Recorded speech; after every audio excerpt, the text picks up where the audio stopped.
Okay, well, hello again. This is part two of the previous discussion. So I'm going to reveal in a moment what I've got under my tablecloth. Because as I said before, I just want to try and help people. You know, this marketing rhetoric that comes out of YouTubers. There's nothing wrong with older gear, and I'm referring more to Z. Well, this can apply to Canon as well. Not so much Sony, because Sony never really had DSLRs, so they haven't really got older lenses. They did love the SLT, which wasn't really a DSLR. It was but I don't think anyone would want to go to that. So Sony really have been mirrorless from the beginning, as has Olympus really. You know, they do have older cameras, of course. Micro, no, the 4/3. That was it. Not micro 4/3. It was 4/3. So, you know, when you're picking your cameras, is it still worth getting older gear? Are F-mount lenses still? Well, yes, they are, absolutely. And I was thought that, as you know, I've got some F-mount lenses, and I just wanted to get something where I didn't need an adapter.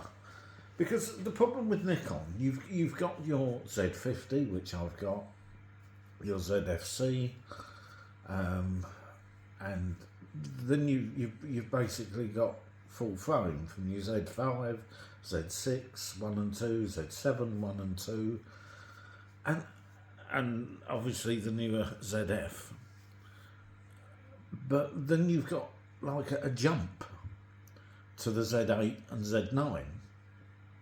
Very expensive cameras, top of the range, superb quality. I'm not criticising, but they are expensive, and there's like a gap, isn't there? Because there's this, but you've got to like the retro design, which isn't going to be for everyone.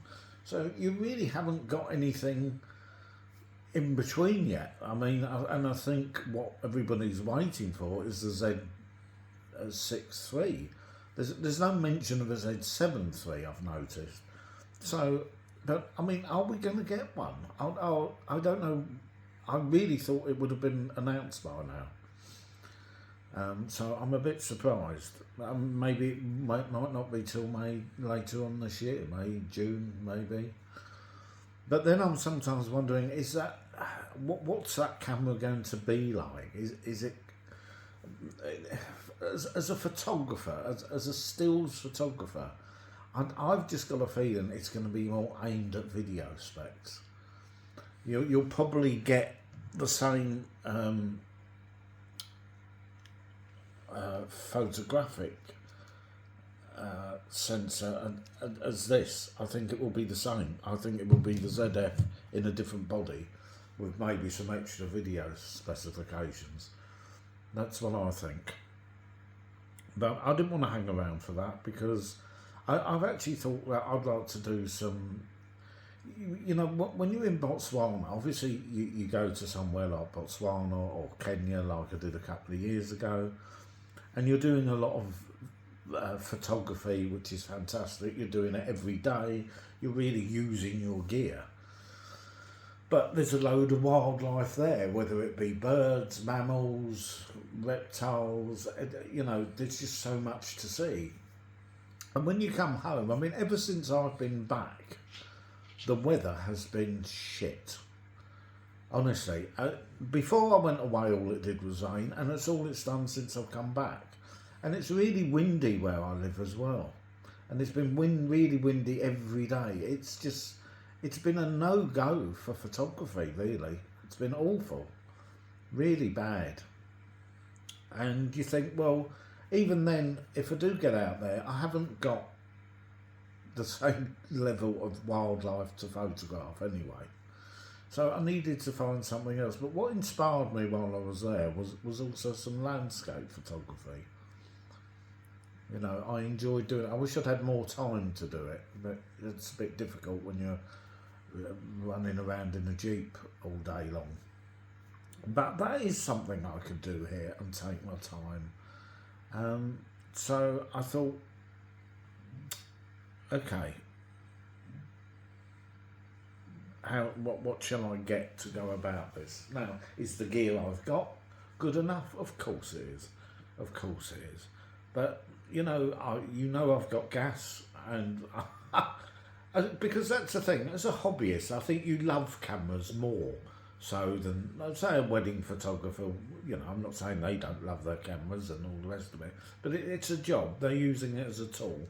But for us, we enjoy it. We love the feel of it, the look of it. It's not just what it produces. Anyway, so I've recently inquired these. There we go. Right, so here we have a Nikon D850, a 7200. This is the one I mentioned before. Looks like a Canon, doesn't it? VR, but a grey version. These are really hard. You can't seem to get these over here at all. Not the grey versions. I paid a little bit more for this, but the thing is, when you, because I had customs fees as well. That's the other problem with buying from Japan. But you know the quality is going to be good, and this is like in mint condition.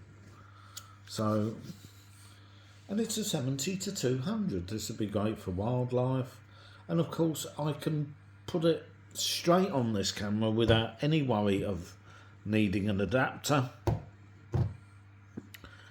And here we have a D810. This is a bit of a beast, isn't it? Now, why have I bought both these? Well, actually, that wasn't intended. What I really wanted was this one, the D850, because this is one of the best all-round cameras that Nikon have ever produced. When these first come out, these were about more than £3,000 to £7,000. These two cameras. I paid £1,700 for the both. Absolute bargain. This has 5,000 clicks on it. This only has 8. This is the one I wanted to begin with, because this does wildlife, landscapes. It's a 45 megapixel camera. It's a legendary camera, and anybody will tell you that knows anything about DSLRs what legendary and camera this was, and this is a fantastic camera in its own right. Now, what happened was this the one I was looking for.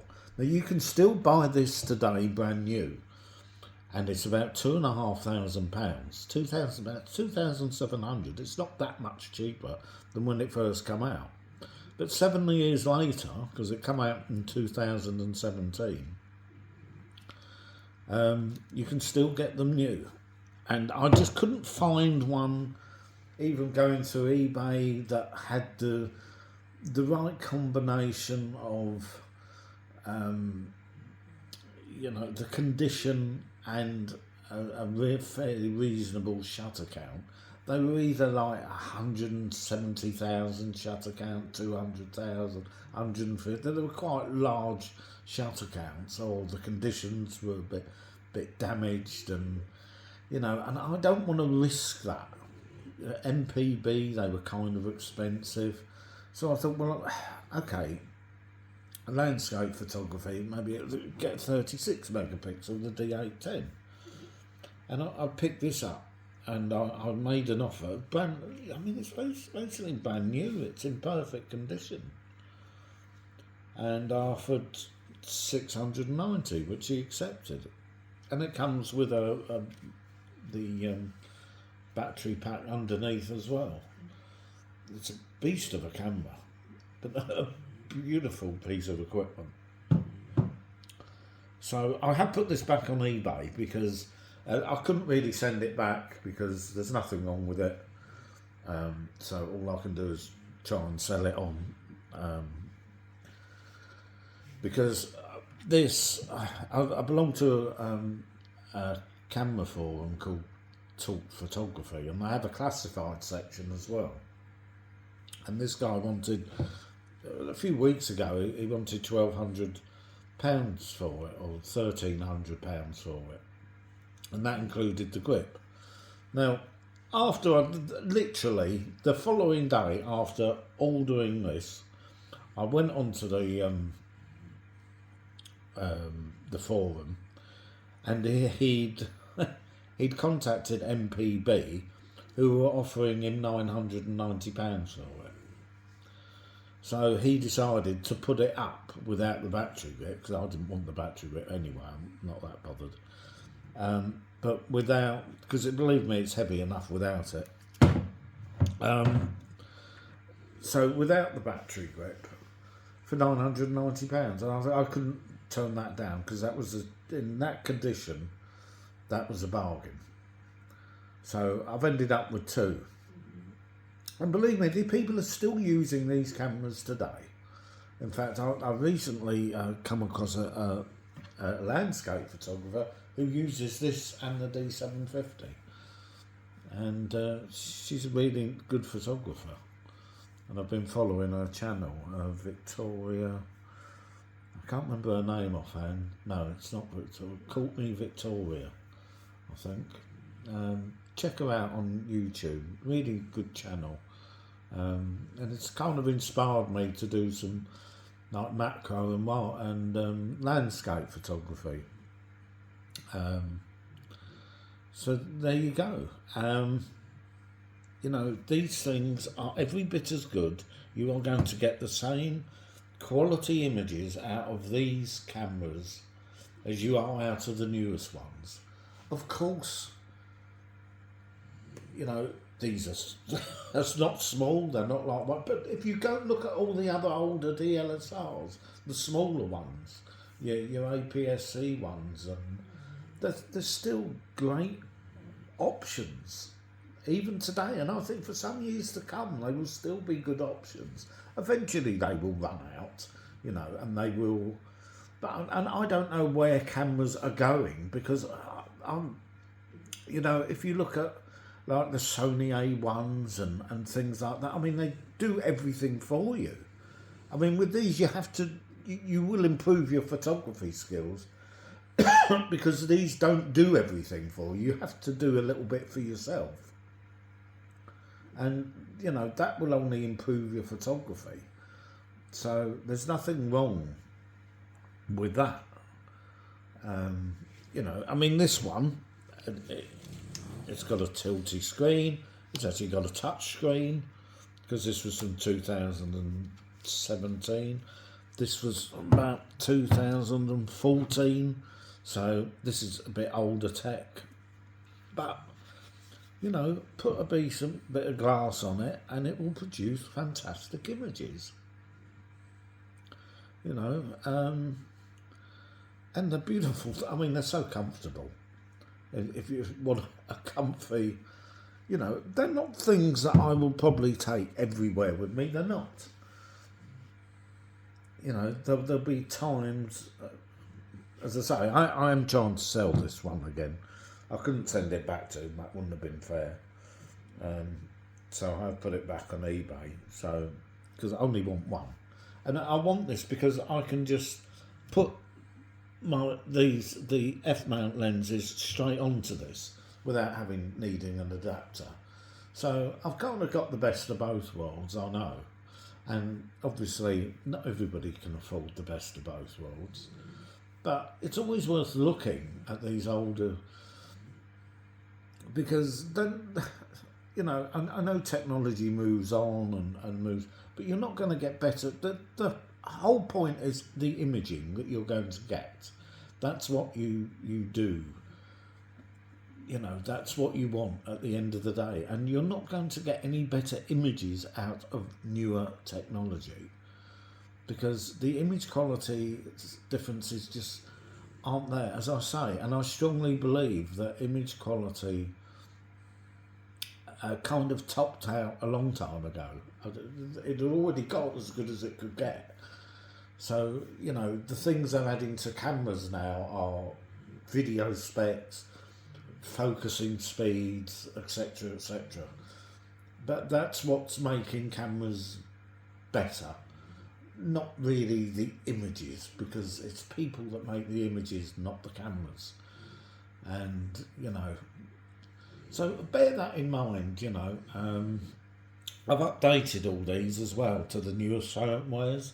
And that's another point. If you want to know how to do the firmware updates on Nikon cameras, because I've done it on these and the newer ones, the Z50, the Z6, they were both out of, had old firmware. And it's really easy and it's very quick to do. So if you want me to do a video on that to show you how, then please let me know in the comments, because it really is easy. Anyway, I just thought I'd show you my new acquisitions, why I've got them, and just say, you know, consider these things. You know, don't write them off because they're old or older. They're still fantastic pieces of equipment. Anyway, till the next one.